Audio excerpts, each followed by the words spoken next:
Aku melihatnya, seorang gadis kecil berdiri di jendela lantai 2. Padahal rumah itu sudah kosong selama lebih dari 40 tahun.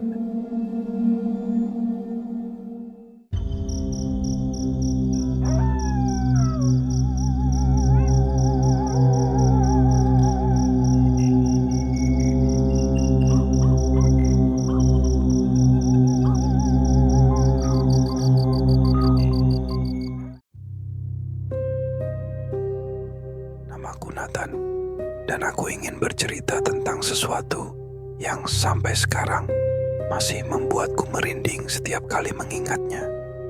Ini bukan cerita biasa, ini bukan mimpi. Ini adalah kejadian nyata yang kualami sendiri ketika aku berusia 15 tahun. Waktu itu liburan musim panas, dan aku sedang menginap di rumah bibiku yang tinggal di kota kecil bernama Briar Glen. Sebuah tempat yang jauh dari kota besar, dikelilingi hutan dan perbukitan. Sejak pertama kali aku datang, ada satu rumah di ujung jalan yang membuatku tidak tenang. Orang-orang di sekitar menyebutnya The Hollow House. Rumah itu besar, 2 lantai, bergaya kolonial tua, dan sudah ditinggalkan sejak lama.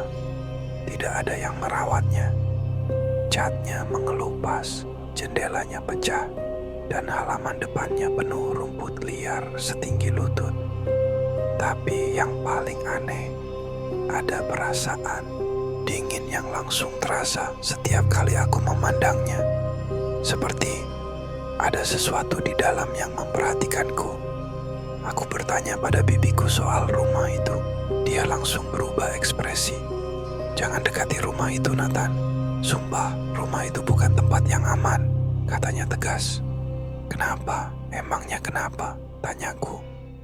"Karena semua orang yang pernah masuk gak pernah keluar dengan cara yang sama." Aku pikir bibiku cuma menakut-nakuti. Tapi saat aku tanya ke teman-teman sebaya di lingkungan situ, anak-anak bernama Kyle, Samantha, dan Leo, semuanya punya reaksi yang sama. "Lo gila ya?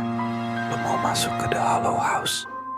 Kyle berbisik seperti aku baru saja bilang, "Mau main petak umpet di neraka." Leo malah langsung bilang, "Ada sesuatu di sana. Kami pernah dengar suara tangisan waktu lewat tengah malam." Padahal rumah itu kosong. Dan Samantha, dia cuma bilang satu kalimat yang terus terngiang di kepalaku sampai sekarang. "Kalau kamu dengar suara dari dalam rumah itu, jangan jawab." Aku mulai merasa penasaran, bercampur takut. Tapi entah kenapa, rasa penasaran itu menang. Seminggu setelah aku tiba, Kyle mengajakku diam-diam pergi ke rumah itu. Kami bawa senter, camcorder tua, dan satu ponsel untuk jaga-jaga. Kami pikir mungkin kita bisa dapat video viral, atau paling tidak bukti kalau cerita-cerita itu cuma omong kosong. Kami menyelinap melewati pagar berkarat, dan saat kakiku menginjak teras kayunya, lantainya langsung berderit panjang dan berat. Seperti rumah itu tahu aku datang. Saat kami buka pintu depannya, ternyata tidak terkunci. Pintu itu mengayun pelan, berdecit, dan hawa dingin langsung keluar menyambut. Tapi bukan dingin biasa. Rasanya seperti udara mati. Seperti tidak ada yang hidup di dalam sana, bahkan udara sekalipun. Ruangan pertamanya kosong, hanya meja kayu, lapuk, dan rak buku yang sebagian besar kosong. Tapi yang membuatku langsung menggigil adalah lukisan besar di dinding. Itu gambar sebuah keluarga. Ayah, ibu, anak laki-laki, dan seorang anak perempuan kecil di pojok mengenakan gaun putih. Semua anggota keluarga tersenyum, kecuali gadis kecil itu. Dia menatap lurus ke arahku dan matanya hitam, tanpa bola mata. Seolah dia melihat langsung ke jiwaku. Kyle juga melihatnya. "Bro, itu matanya," bisiknya. Aku cuma bisa mengangguk. "Kami memutuskan untuk menjelajahi lantai 2. Tangga kayunya curam dan rapuh. Setiap langkah kami berderit, dan aku bisa merasakan getarannya sampai ke tulang. Saat kami sampai di atas, terdengar suara langkah kaki dari lorong sebelah kiri. Tap, tap, tap. Aku memandang Kyle. Dia membeku. Tadi itu lo, kan? Aku geleng kepala. Bukan. Lo dengar juga, kan? Kyle mengangguk. Kami berjalan perlahan ke arah sumber suara. Tapi lorong itu gelap total. Hanya cahaya senter yang menggoyang-goyang karena tanganku gemetar. Lalu terdengar suara, "Mama, aku takut." Suara anak kecil. Suara pelan seperti dari balik dinding. Kyle langsung mundur. "Nathan, kita keluar sekarang." Aku juga ingin keluar. Tapi kakiku tidak bisa bergerak. Aku berdiri di depan pintu kamar yang sedikit terbuka. Dan dari sela-selanya, aku melihat bayangan kecil berdiri di tengah ruangan. Bayangan itu menoleh. Kami kabur turun tangga secepat mungkin. Tapi langkah kami seperti melambat. Seperti lantainya menahan kami. Sampai akhirnya kami keluar dari rumah itu dan berlari sejauh-jauhnya, tak pernah menoleh ke belakang. Besok paginya, kami kembali lagi dengan Samantha dan Leo. Kami tunjukkan video dari camcorder, dan saat kami putar, tidak ada suara apapun, tidak ada langkah kaki, tidak ada suara anak kecil, bahkan tidak ada bayangan. Tapi di akhir rekaman, ada satu gambar, hanya satu frame. Seperti kilatan cepat, kami mencari tahu soal rumah itu. Leo berhasil menemukan artikel lama dari tahun 1974.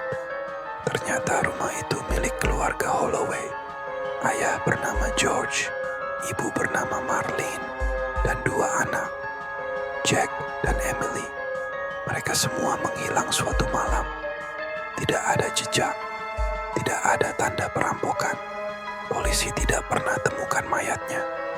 Satu-satunya yang tertulis di laporan terakhir polisi adalah tetangga mendengar suara anak kecil menangis dari rumah itu selama 3 malam berturut-turut setelah mereka menghilang. 2 hari sebelum aku pulang ke kota, aku bermimpi aku berada di dalam rumah itu.